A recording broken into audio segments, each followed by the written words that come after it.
بسم اللہ الرحمن الرحیم۔ پیارے دوستو، 21 رمضان کو مسجد کوفہ میں حضرت مولا علی مشکل کشا آخری اذان دے رہے تھے۔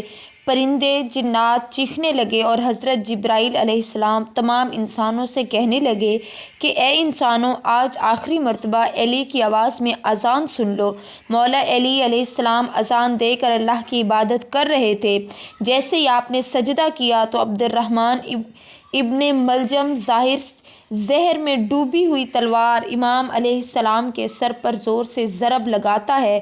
بس مسجد کوفہ میں قیامت برپا ہو گئی۔ تمام چاہنے والے سر پیٹنے لگے۔ تمام چاہنے والے آپ کے عدل و انصاف کو دیکھ کے رونے لگے۔ مولا علی شیر خدا فرماتے ہیں، حسن، حسین، عباس، چلو مجھے اپنے گھر لے کے چلو۔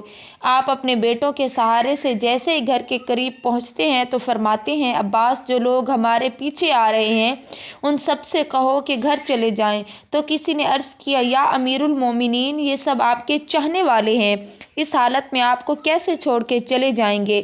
حضرت امام علیہ السلام نے فرمایا، کیونکہ میرے زخمی ہونے کا پتہ مجھ سے پہلے میرے گھر پہنچ چکا ہے اور میری بیٹی زور زور سے رو رہی ہے۔ میں نہیں چاہتا کہ میری بیٹیوں کی آواز میرے چاہنے والوں کے کانوں تک پہنچے۔ جب مولا علی مشکل کشا کا یہ حکم سنا تو تمام چاہنے والے وہیں رک گئے اور امام علیہ السلام گھر تشریف لاتے ہیں۔ زہر کی وجہ سے آپ کا چہرہ پورا زرد ہو چکا تھا۔ حضرت مولا علی مشکل کشا نے فرمایا، حسن، میرے پورے خاندان کو میرے حجرے میں لے کے آؤ۔ جب سب لوگ حضرت مولا علی مشکل کشا کے حجرے میں جمع ہو گئے، امام علی علیہ السلام اپنے بیٹے حسن اور حسین کو وصیتیں، اپنی زبان و کردار سے محبت اور اپنا پیغام دیتے رہنا جیسی وصیت کرتے ہیں کہ اپنے نانا کی صلح حدیبیہ کو یاد رکھنے کی کوشش کرنا کہ مسلمان کا دشمن نہ بنے اور اسلام سے دور نہ ہو۔ اگر دنیا تمہارے قریب آئے تب بھی اسے دل سے نہ لگانا، دنیاوی چیز نہ ملنے پر کبھی افسوس نہ کرنا، ہمیشہ حق بات کہنا، مظلوم کی مدد کرتے رہنا۔ حسن، حسین، جہاں تک ہو سکے میرے اس پیغام کو ہر ایک تک پہنچانا کہ اپنے کام ذمہ داری سے ادا کرتے رہیں اور اپنے درمیان تعلقات کو اچھا بنائے رکھیں، کیونکہ میں نے تمہارے نانا حضرت محمد مصطفیٰ صلی اللہ علیہ وآلہ وسلم سے یہ کہتے سنا ہے کہ لوگوں کے بیچ میں صلح کروانا ہزاروں سالوں کے روزے رکھنے اور نماز ادا کرنے سے بہتر ہے، اور یتیموں کے بارے میں اللہ سے ڈرتے رہنا کہ کبھی وہ بھوکے نہ رہیں، اور پڑوس میں رہنے والوں کا خیال رکھنا، کیونکہ اللہ کے رسول پڑوسیوں کے بارے میں بار بار اتنی نصیحت کی، اور قرآن کو سمجھنے اور اس پر عمل کرنے میں دیر نہ کرنا، ایسا نہ ہو کہ دوسرے قرآن کو سمجھ کر تم پر حکومت کرنے لگیں۔ نماز کے بارے میں اللہ سے ڈرتے رہنا، کیونکہ وہ تمہارے دین کا ستون ہے، اور اللہ کے گھر کی حفاظت کرنا، کیونکہ وہ تمہاری پہچان ہے۔ اللہ سے ڈرو، اپنی جان، مال اور زبان کے بارے میں نہ کسی کا مال غصب کرو، نہ کسی کو ہاتھ اور زبان سے تکلیف دو، ایک دوسرے کی مدد کرو۔ جب مسلمان ایک دوسرے سے چٹکنے لگے تو تب وہ لوگ تم پر مسلط ہو جائیں گے۔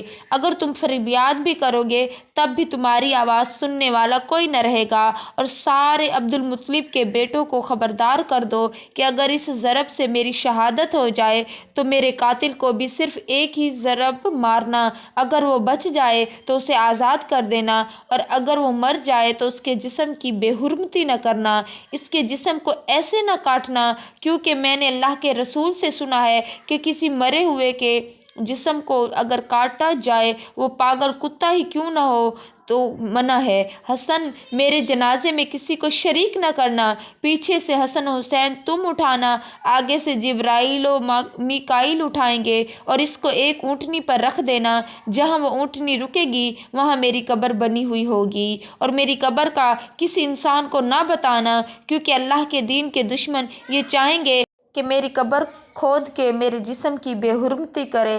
پھر فرمانے لگے، اے عباس، تم کو میں نے کربلا کے لیے اللہ سے مانگا ہے، آج سے حسین تمہارا آقا ہے، غلام بن کے جینا۔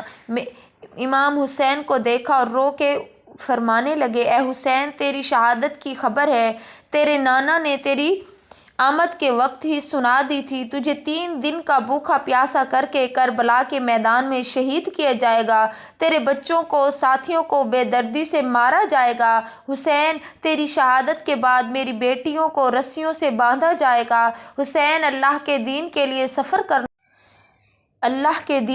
سفر کرنا اور جب آخری وقت آئے تو اپنی بہنوں اور بیٹیوں سے نصیحت کرنا کہ اسلام کے لیے صبر کرتے رہیں اور قدم قدم پر یہ گواہی دیتے رہیں کہ اللہ کے سوا کوئی عبادت کے لائق نہیں اور ان کا نانا حضرت محمد مصطفیٰ اللہ کے رسول ہیں۔ بس اتنی دیر میں آپ فرمانے لگے، سلام یا رسول اللہ۔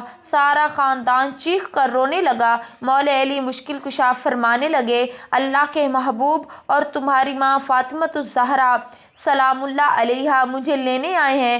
بس پورا گھر زاروں قطار رونے لگا اور یوں امام علی علیہ السلام نے اپنی آنکھیں بند کر لیں۔ آپ نے اپنی آنکھیں بند کر لی۔ آپ کی وصیت پر عمل کرتے ہوئے آپ کے جنازے میں کسی کو بھی شریک نہ کیا گیا۔ پیچھے سے حسن و حسین نے اٹھایا تو آگے سے وہ جنازہ خود بخود اٹھنے لگا اور ایک نورانی اونٹنی ظاہر ہوئی۔